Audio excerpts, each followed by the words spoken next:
Hello guys, कैसे हैं सभी। चलिए चैनल पे जल्दी से आ जाइए और चैनल को लाइक शेयर एंड सब्सक्राइब ज़रूर कीजिएगा। तो आज हम करने वाले हैं सीडीपी में। आज का हमारा जो टॉपिक रहने वाला वो है बुद्धि निर्माण एवं उसके सिद्धांत। ठीक है भाई, it's a very very important topic. CDP का बहुत ही ज़रूरी टॉपिक है ये, और इसको हम आज अच्छे से करने वाले हैं। तो सभी बच्चे अच्छे से वीडियो को देखेंगे, समझेंगे और करेंगे। ठीक है, तो भाई जल्दी से चैनल पे आ जाइए। और भाई सभी आप लोग चैनल को शेयर ज़रूर करें अपने दोस्तों के साथ, अपने छोटे भाई बहनों के साथ जिनको भी टेट एग्ज़ाम में तैयारी करनी है। उनके लिए बहुत ही इम्पोर्टेंट है ये सीडीपी की जो मेरी क्लास रहती है। तो चलिए भाई कर लेते हैं आज के टॉपिक की शुरुआत। आज का हमारा टॉपिक है बुद्धि निर्माण एवं उसके सिद्धांत। ठीक है, बुद्धि का प्रयोग प्रज्ञा, प्रतिभा, ज्ञान एवं समय इत्यादि जैसे अनेक अर्थों में किया जाता है। यह वह शक्ति है जो हमें समस्याओं का समाधान करने एवं उद्देश्यों को प्राप्त करने में सक्षम बनाती है। तो भाई इसमें यही समझाया गया है कि जो इंसान की जो बुद्धि होती है, सभी कार्य जो होते हैं बुद्धि से ही होते हैं। ठीक है, बुद्धि के बिना इंसान कुछ नहीं कर सकता। ठीक है, चलिए आगे पढ़ लेते हैं। आगे है भाई, बुद्धि की परिभाषा को उसके लक्षणों के आधार पर मुख्यतः 5 वर्गों में बांटा गया है। ये परिभाषा है ओनली। ठीक है, कितने भागों में बांटा गया? 5 वर्गों में। तो वो कौन सा है? पहला है सीखने की योग्यता, दूसरा है समन्वित परिभाषा, तीसरा है समस्या समाधान की योग्यता, चौथा है अमूर्त चिंतन की योग्यता और 5वां है समायोजन की योग्यता। इसके आधार पे मैं आपको परिभाषाएं बताऊंगी, मतलब कुछ जो विद्वान हैं उन्होंने बुद्धि की क्या क्या परिभाषा दी है। ठीक है भाई, तो पहला पढ़ लेते हैं। पहला है सीखने की योग्यता। इसमें देख लेते हैं किस किस ने दिया। और भाई ये जो भी परिभाषा है ना, मैं आपको करवा रही हूँ, it's a very very important. ठीक है, बंकिगम के अनुसार इन्होंने क्या कहा? इन्होंने कहा है कि सीखने की योग्यता बुद्धि है। क्या कहा है? सीखने की योग्यता बुद्धि है। अच्छे से याद कर लेना है इसको। मैकडूगल के अनुसार बुद्धि जन्मजात प्रवृत्ति को अतीत के अनुभव के प्रकाश में सुधारने की योग्यता है। ठीक है, ये किसने कहा है? ये मैकडूगल ने कहा। आगे है डियर बोर्न के अनुसार। ठीक है, इन्होंने क्या कहा है? बुद्धि सीखने या अनुभव का लाभ उठाने की योग्यता है। ठीक है भाई, ये सीखने की योग्यता के अनुसार इन विद्वानों ने जो परिभाषा दी है बुद्धि की, वो बहुत इंपॉर्टेंट है। सभी बच्चे अच्छे से इनको याद करेंगे। ठीक है, सेकंड नंबर पे आती है भाई समन्वित परिभाषा। क्या आती है? समन्वित परिभाषा। इसमें देख लीजिए किसने कहा है। इसमें रेक्स नाइट के अनुसार, रेक्स नाइट एक विद्वान है, इन्होंने क्या कहा है बुद्धि के बारे में? इन्होंने कहा है कि बुद्धि वह मानसिक योग्यता है जिसके द्वारा हम किसी उद्देश्य की पूर्ति या किसी समस्या का समाधान करने के लिए संबंधित वस्तुओं एवं विचारों को सोचते हैं। सभी को अच्छे से समझ में आ रहा होगा। बहुत ही सिंपल लैंग्वेज है। अच्छे से इन परिभाषाओं को याद करेंगे।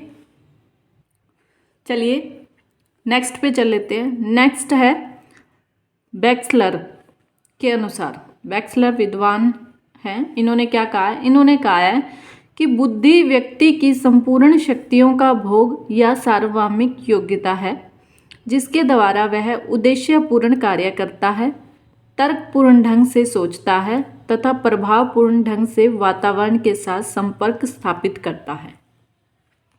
ठीक है भाई, सभी बच्चों को एज इट इज़ याद करनी पड़ेगी और ये टेट एग्ज़ाम में ज़रूर पूछी जाती है। 1 या 2 परिभाषा तो ज़रूर आएगी। ठीक है, तीसरे नंबर पे पढ़ लेते हैं हम। तीसरा है समस्या समाधान की योग्यता।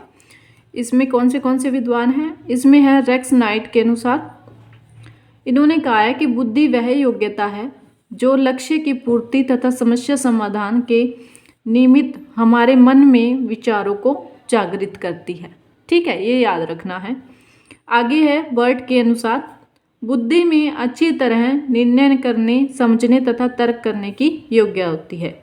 ये किस में है? समस्या समाधान की योग्यता में। ठीक है भाई, सभी को अच्छे से याद कर लेना है। 4th नंबर पे आती है अमूर्त चिंतन की योग्यता। इसमें है भाई फर्स्ट नेम स्पीयरमैन का। स्पीयरमैन के अनुसार क्या है कि बुद्धि संवर्धिक चिंतन है। क्या है? बुद्धि संवर्धिक चिंतन है। ये किसके अनुसार है? ये स्पीयरमैन के अनुसार है। नेक्स्ट है बिने के अनुसार। इन्होंने कहा है किसी समस्या को समझना, उसके विषय में तर्क करना तथा किसी निश्चित निर्णय पर पहुंचना बुद्धि की आवश्यक क्रियाएं है। ये किसने कहा है भाई? ये विनय ने कहा है। किसमें कहा है? अमूर्त चिंतन की योग्यता में कहा है। आगे है टर्मन के अनुसार। इन्होंने कहा है कि एक व्यक्ति उसी अनुपात में बुद्धिमान है जिसमें वह अमूर्त चिंतन करने की योग्यता रखता है। ठीक है भाई, ये याद कर लेना है अच्छे से। और ये परिभाषाएं हैं, बहुत इंपॉर्टेंट है, सभी बच्चों ने अच्छे से याद कर लेना है। ठीक है, नेक्स्ट है भाई 5वें नंबर पे आता है हमारा समायोजन की योग्यता। इसमें पहला नाम है स्टर्न। स्टर्न के अनुसार नवीन परिस्थितियों में अपने विचारों को समायोजित करने की क्षमता बुद्धि है। ठीक है भाई, स्टर्न ने क्या कहा है? कहा है कि नवीन परिस्थितियों में अपने विचारों को समायोजित करने की क्षमता बुद्धि है। सभी बच्चों ने अच्छे से इन परिभाषाओं को पढ़ना है और याद करना है। ठीक है भाई, नेक्स्ट है भाई, नेक्स्ट है क्रूज के अनुसार। ये क्या कहते हैं? ये कहते हैं कि बुद्धि नवीन एवं विभिन्न परिस्थितियों में अच्छी तरह से समायोजन करने की योग्यता है। आगे 3rd नंबर पे आते हैं भाई बर्ट। बर्ट के अनुसार सापेक्षतः नवीन परिस्थितियों में समायोजन करने की योग्यता को बुद्धि कहते हैं। भाई ये बुद्धि की कुछ मोस्ट इम्पोर्टेंट परिभाषाएं थी जो मैंने आपको अभी बताई हैं। एज इट इज़ आप याद कर लेना, एग्जाम में देखने को ज़रूर मिलेगी। ठीक है, चलिए आगे पढ़ लेते हैं। आगे है भाई विद्यालय में बुद्धि परीक्षणों के लाभ। विद्यालय में बुद्धि परीक्षणों की क्यों आवश्यकता होती है भाई? ठीक है, तो पहला है चुनाव हेतु। इसमें पढ़ लेते हैं कि क्या कहा गया है। इसमें कहा गया है कि विभिन्न विषयों, कारणों, छात्रवृत्तियों या सहगामी क्रियाओं में चयन के लिए बुद्धि लब्धि के आधार पर बुद्धि परीक्षणों का चयन किया जाता है। ठीक है भाई, ये तो आप सभी समझ ही गए होंगे कि चुनाव हेतु कि जैसे मान लो कोई बच्चा है वो बहुत होशियार है, तो वो होशियार क्यों है? क्योंकि उसकी बुद्धि लब्धि जो है वो, उसकी बुद्धि जो है वो तेज है, तो उसके कारण उसको क्या है, वो टॉपर होने की वजह से उसे क्या है, छात्रवृत्ति मिलेगी जैसे। ठीक है, तो उसके लिए क्या है, उसका बुद्धि परीक्षण करना पड़ता है। ठीक है, नेक्स्ट है भाई मार्गदर्शन हेतु। ठीक है, इसमें जान लेते हैं क्या है। इसमें कहा है कि बालकों को शैक्षणिक और व्यावसायिक निर्देशन के लिए मार्गदर्शन हेतु बुद्धि परीक्षण की आवश्यकता होती है। ये भाई अच्छे से याद कर लेना, ये विद्यालय में बुद्धि परीक्षणों के लाभ बताए गए हैं। ठीक है, 3rd नंबर पे है भाई बालकों का वर्गीकरण। इसमें क्या कहा गया है? इसमें कहा गया है कि विद्यालयों में बालकों के वर्गीकरण के लिए इन परीक्षणों की उपयोगिता रहती है। ठीक है, चलिए भाई नेक्स्ट क्या है? नेक्स्ट है भाई बुद्धि के सिद्धांत, थ्योरीज ऑफ इंटेलिजेंस। ये बहुत इंपॉर्टेंट है, हर एग्जाम में पूछे जाते हैं। पहला है 1 खंड का सिद्धांत, 2 खंड का सिद्धांत, 3 खंड का सिद्धांत, बहुखंड का सिद्धांत, समूह तत्वों का सिद्धांत, क्रमिक महत्व या पदानुक्रम सिद्धांत, त्रिआयाम सिद्धांत, इस तरीके से और भी सिद्धांत है। इनको हम अच्छे से विस्तार पूर्वक पढ़ेंगे और ये बुद्धि के सिद्धांत है, मोस्ट इम्पोर्टेंट है, सभी ने अच्छे से याद करना है। और सबसे मेन है इसमें इन सिद्धांतों के आगे इनके प्रवर्तक का नाम याद करना भाई। ठीक है, जरूर पूछे जाते हैं। तो सभी बच्चे चैनल को लाइक, शेयर एंड सब्सक्राइब जरूर कर दीजिएगा। आपकी उम्मीदों पे हम टिके हैं और आपके लिए बेस्ट कंटेंट तैयार किया जाता है। ठीक है भाई, पहला है भाई, पहला पढ़ लेते हैं। पहला है 1 खंड सिद्धांत या एक तत्व का सिद्धांत भी इसको कहा जाता है। ठीक है, इसके बारे में पढ़ लेते हैं। इस क्या कहता है भाई इसमें कहा गया कि इस सिद्धांत का प्रतिपादन बिने ने 1911 में किया। ठीक है, किसने किया? बिने ने, अल्फ्रेड बिने ने। ठीक है, किसने किया है? अल्फ्रेड बिने ने। ठीक है, नाम ये अच्छे से याद कर लेना है और बहुत इंपॉर्टेंट है, हर बार पूछा जाता है। आगे चलिए। इनके अनुसार बुद्धि केवल एक ही तत्व से निर्मित है तथा समस्त क्षेत्रों में एक ही बुद्धि व्याप्त है। इस सिद्धांत को दोषपूर्ण माना गया है। भाई ठीक है, ये एक ही तत्व पे काम करते हैं ज़्यादातर और ये दोषपूर्ण माना गया है। ठीक है, दूसरे नंबर पे पढ़ लेते हैं। दूसरा है दो खंड सिद्धांत या द्वितत्व सिद्धांत भी बोलते हैं। ठीक है, इसमें पढ़ लेते हैं क्या कहा गया है। इसमें कहा गया है भी इस सिद्धांत का प्रतिपादन 1904 में किया गया। किसके द्वारा? स्पीयरमैन के द्वारा ने यह सिद्धांत दिया। वह इसके अनुसार बुद्धि में दो तत्व दिए हैं। किसने? स्पीयरमैन ने दिए। अच्छे से याद रख लेना भाई, द्वितत्व सिद्धांत किसने दिया है? स्पीयरमैन ने दिया है। वैसे मैंने सिद्धांतों के ऊपर दो स्पेशल वीडियोस बना रखी हैं, उसमें सभी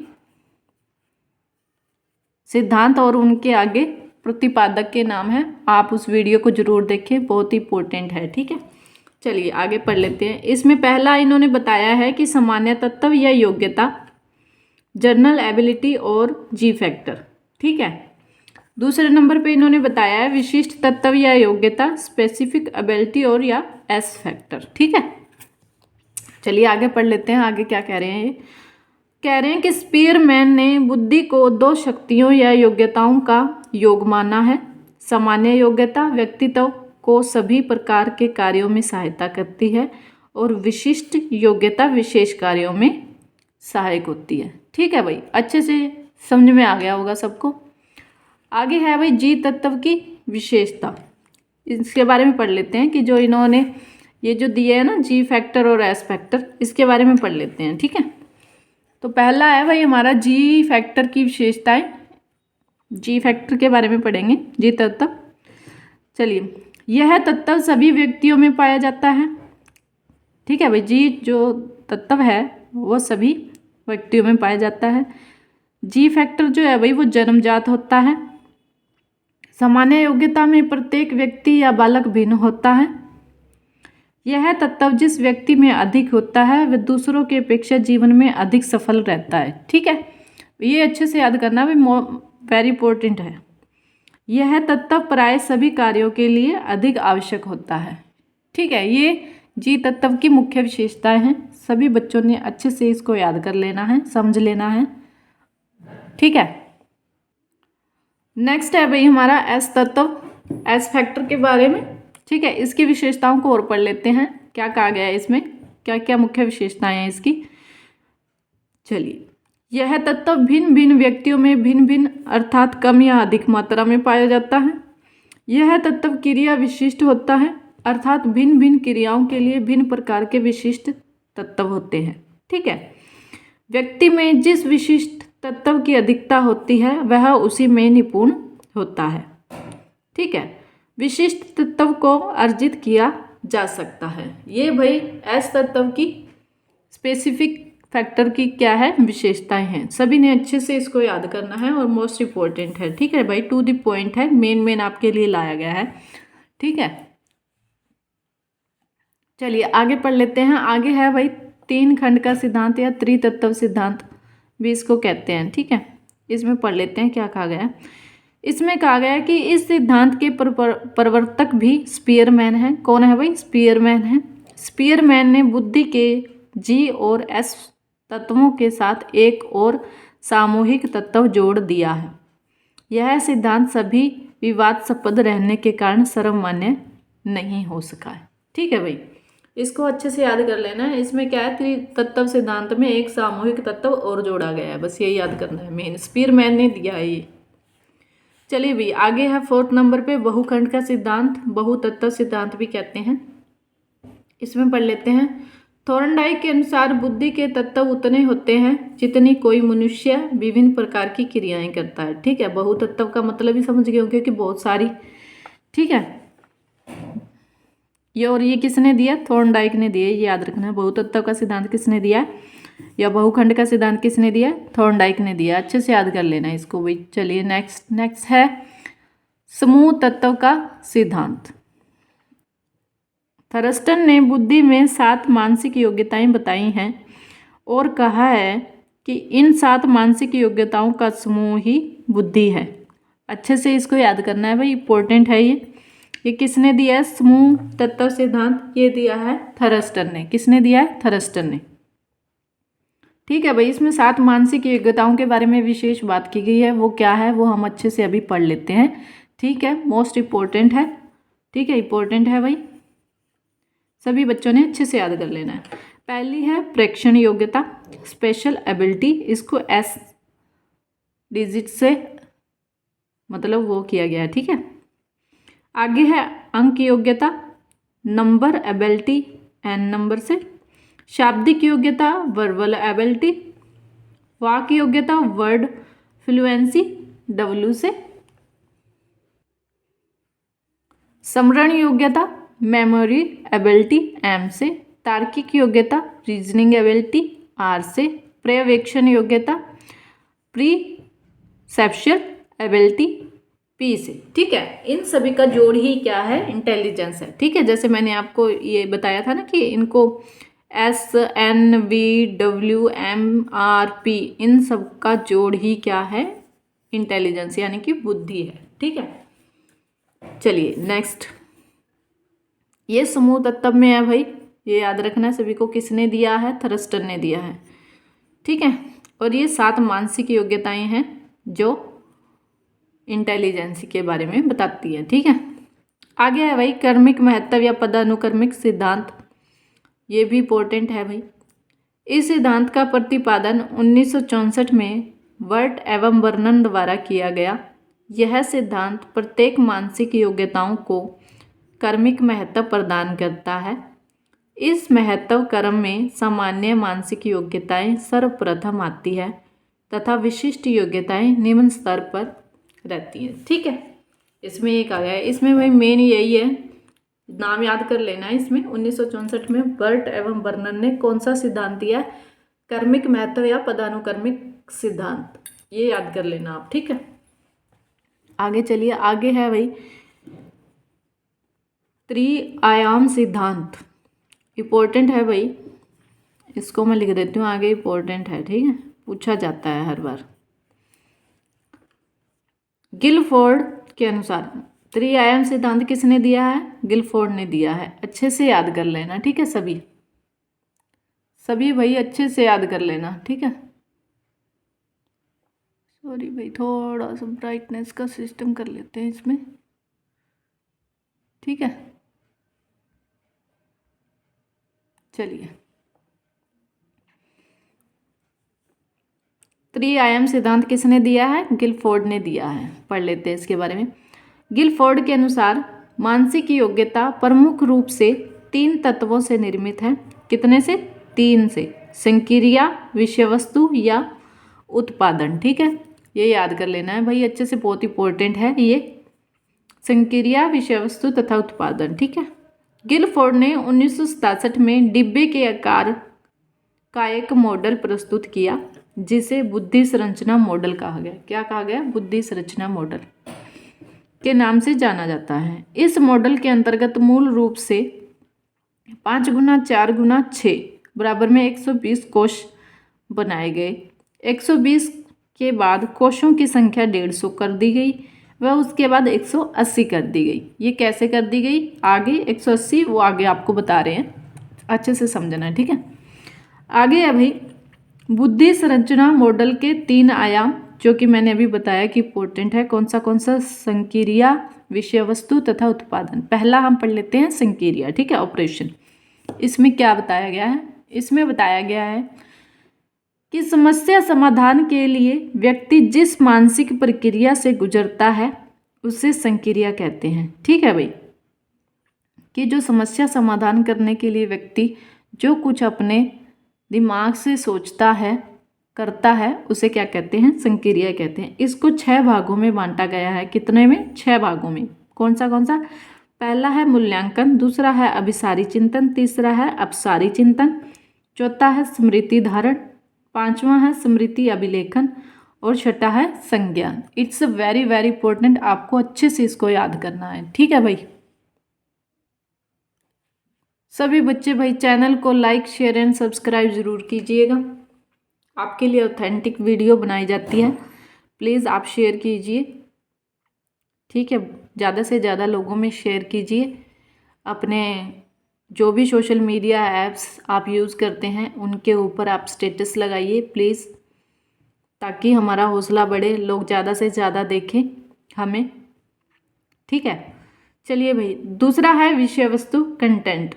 समस्या समाधान के लिए व्यक्ति को जिस सामग्री की आवश्यकता होती है उसे विषय वस्तु कहते हैं, ठीक है भाई। अच्छे से याद कर लेना है कि कोई व्यक्ति अगर किसी समस्या का समाधान करता है तो उसके लिए उसको जो चीज़ों की आवश्यकता होती है उसे क्या कहते हैं, विषय वस्तु कहते हैं, ठीक है।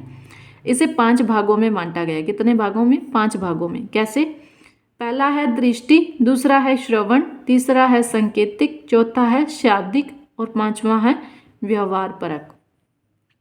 अच्छे से याद कर लेना है। 3rd नंबर पे आता है भाई उत्पादन, प्रोडक्ट। समस्या समाधान के लिए जिस रूप में सूचनाएं प्राप्त होती हैं उसे उत्पादन कहते हैं, ठीक है भाई। समस्या समाधान के लिए जिस रूप में जो सूचनाएं मिलती हैं वो क्या कहलाते हैं? उत्पादन कहलाते हैं। इसे 6 भागों में बांटा गया है। कितने में?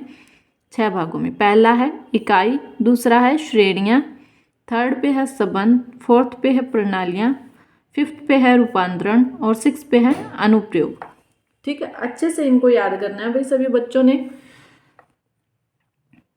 चलिए आगे आगे देखिए। इस प्रकार इस सिद्धांत को वर्तमान में कुल 6 गुना 5 गुना 6 बराबर में 180 कोश हैं। जैसे मैंने आपको पीछे बताया ना कि आगे बताएंगे। जैसे संक्रिया में कितने दिए गए थे? 6 दिए गए थे।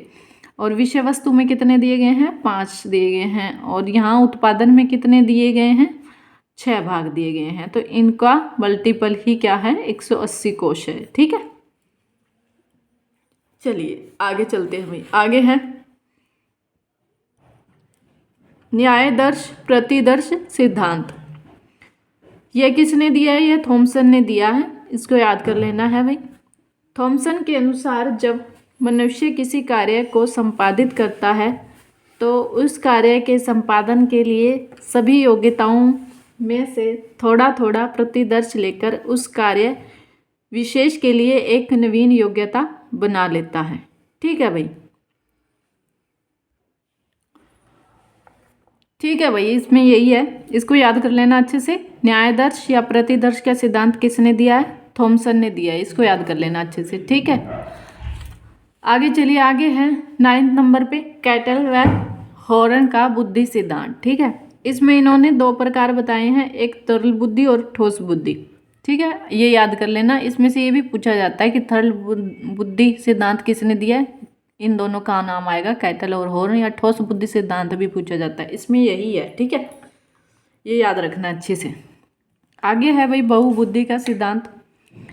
बहुबुद्धि का सिद्धांत दिया भाई हार्वर्ड गार्डन ने। इंपॉर्टेंट है, ये याद कर लेना भाई, बहुत जरूरी है, पूछा जाता है, ठीक है। इसका प्रतिपादन हुआ था 1983 में, बहुबुद्धि का, ठीक है। बुद्धि 7 प्रकार की बताई गई है इसमें। 1998 में 8वां व 2000 में 9वां प्रकार जोड़ा। अब वर्तमान में 9 प्रकार हैं किसके? बुद्धि के, ठीक है। बहुबुद्धि सिद्धांत में अच्छे से आपको याद रख लेना है। किसने दिया है? हार्वर्ड गार्डन ने दिया है। कब किया था इसका प्रतिपादन? 1983 में। इसमें अभी फिलहाल वर्तमान में 9 है, शुरुआत में इसमें 7 प्रकार थे, ठीक है।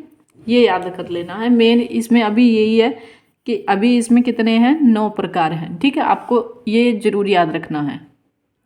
वो 9 प्रकार देख लेते हैं कौन से हैं। पहला है भाषाई, दूसरा है तार्किक गणितीय, तीसरा है संगीतात्मक, चौथा है स्थानगत, 5वां है शारीरिक गतिज, 6ठा है अंतर्वैयक्तिक, 7वां है आंतरवैयक्तिक, 8वां है प्रकृतिवादी बुद्धि और 9th पे है अस्तित्ववादी बुद्धि, ठीक है। ये याद कर लेना भाई अच्छे से। चलिए नेक्स्ट है भाई बुद्धि परीक्षण।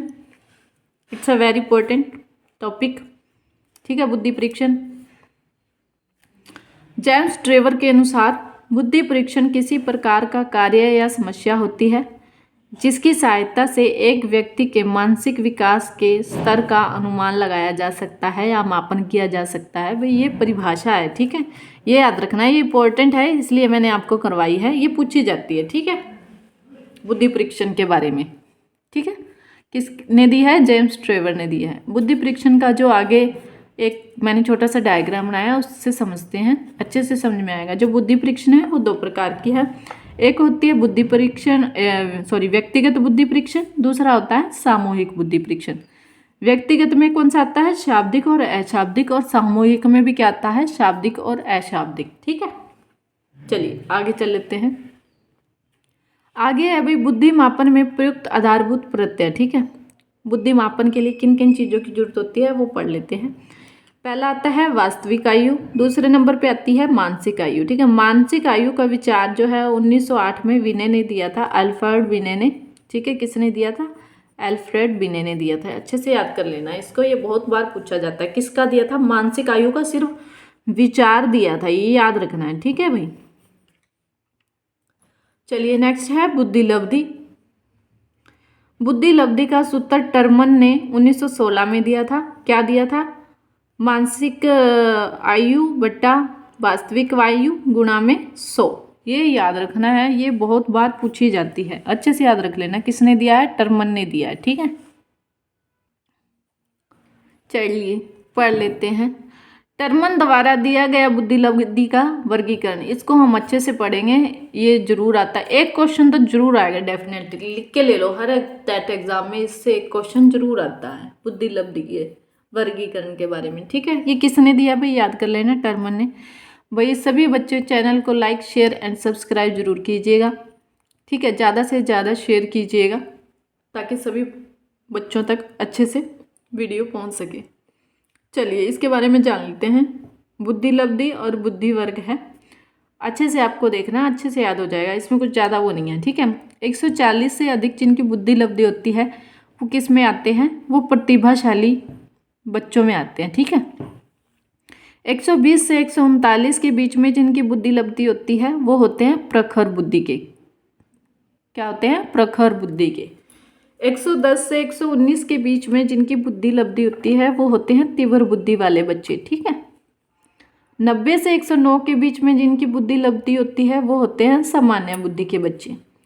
80 से 89 के बीच में होते हैं वो होते हैं मंद बुद्धि व पिछड़े बालक, ठीक है।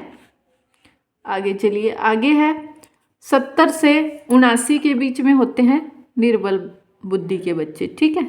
50 से 69 के बीच में होते हैं मूर्ख बुद्धि के, ठीक है। 25 से 49 के बीच में होते हैं मूढ़ बुद्धि वाले बच्चे। जिनकी बुद्धि लब्धि 25 से कम होती है वो होते हैं जड़ बुद्धि के बच्चे। ये याद कर लेना, बहुत इंपॉर्टेंट है ये वर्गीकरण, टर्मन के द्वारा दिया गया है, अच्छे से याद कर लेना सभी ने, ठीक है। चलिए आगे नेक्स्ट है बुद्धि के प्रकार, टाइप ऑफ इंटेलिजेंस, अच्छे से कर लीजिएगा भाई। थॉर्नडाइक एवं गैरिट के अनुसार हम इसमें बुद्धि के प्रकार पढ़ेंगे, इन्होंने ही दिए हैं कि बुद्धि के कौन से प्रकार हैं। निम्न प्रकार से इनका वर्गीकरण है, देख लेते हैं। थॉर्नडाइक ने कौन से दिए हैं? अमूर्त बुद्धि, पहले इन्होंने अमूर्त बुद्धि दिया, दूसरे नंबर पे दिए सामाजिक बुद्धि, और थर्ड नंबर पे दिया है मूर्त या यांत्रिक बुद्धि। और जो गैरिट ने दी है उन्होंने दिया फर्स्ट नंबर पे मूर्त या आंतरिक बुद्धि, सेकंड पे दी है अमूर्त बुद्धि, और थर्ड पे दी है सामाजिक बुद्धि। ये है इनका वर्गीकरण, अच्छे से याद कर लेना है भाई सभी ने। आगे आती है बहुआयामी बुद्धि, ठीक है, ये याद कर लेना। ये है भाई केली एवं थर्स्टन ने दी है बहुआयामी बुद्धि।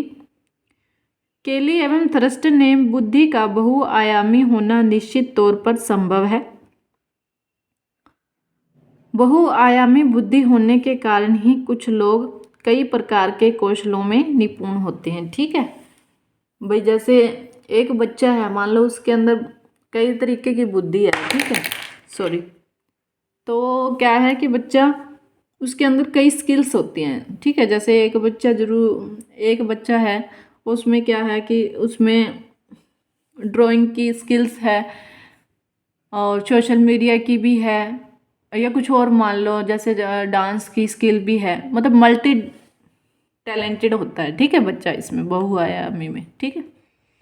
तो भाई आज का जो हमारा बुद्धि का कंसेप्ट था वो इतना ही था और आपको टू द पॉइंट करवाया गया है, ठीक है भाई।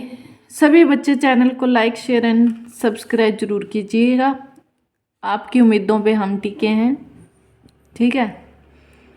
आप जितना ज़्यादा हो सके हमारे चैनल को शेयर कीजिए ताकि हम और वीडियो बना सकें और आपके लिए अच्छा कंटेंट तैयार किया जाता है। कृपया करके पूरी वीडियो देखिए अच्छे से और अपने नोट्स ज़रूर बनाए भाई सभी बच्चे, ठीक है। आज के लिए इतना ही भाई, बुद्धि का कंसेप्ट जो है वो अच्छे से क्लियर करवाया गया है, आप अच्छे से कीजिएगा। मिलते हैं नेक्स्ट क्लास में, धन्यवाद।